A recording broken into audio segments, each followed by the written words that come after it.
This is Chapter 5, Lesson 3, Theorems that involve parallel lines on page 177. There's three major concepts that are introduced in this lesson, and I encourage you to take a look at page 177 and follow along. If I am given, by matter of diagram or given information, that I have multiple parallel lines, and that those parallel lines are equally spaced, then I discover that if I draw any transverse through those parallel lines, in green I've drawn transverse T, that transverse will be cut into congruent interior transversal segments between those parallel lines.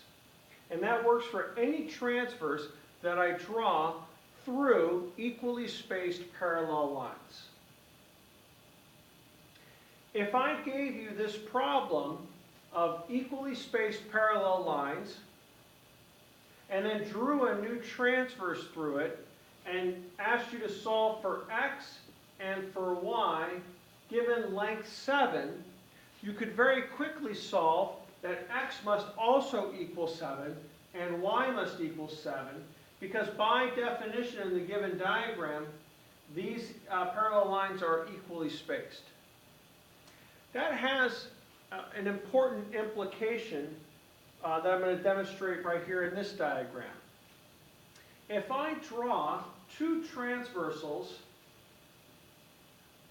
and form a triangle, well, these transverses, if I define that parallel lines A, B, and C are equally spaced, I give that to you by definition or in the given information, then I know that in transverse D, these two line segments must be congruent, and in transverse E, these two line segments must be congruent. What I discover is that inside of a triangle, the line segment that connects the two midpoints of two sides of a triangle must be parallel to the third side of the triangle.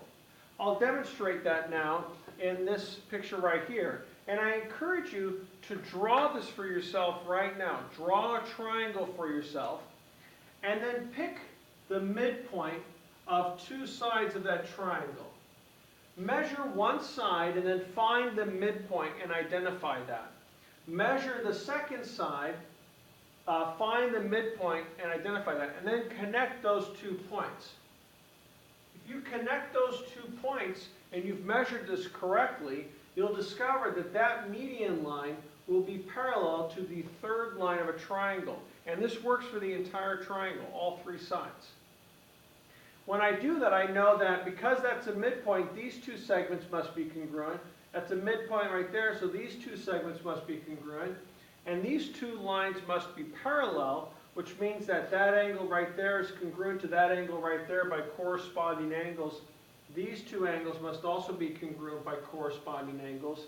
And finally, because this line is equally spaced from the bottom and the very top of the triangle, then whatever length the base of this triangle is, in this case let's say that it's 10, I know that this median line must have a length of 5.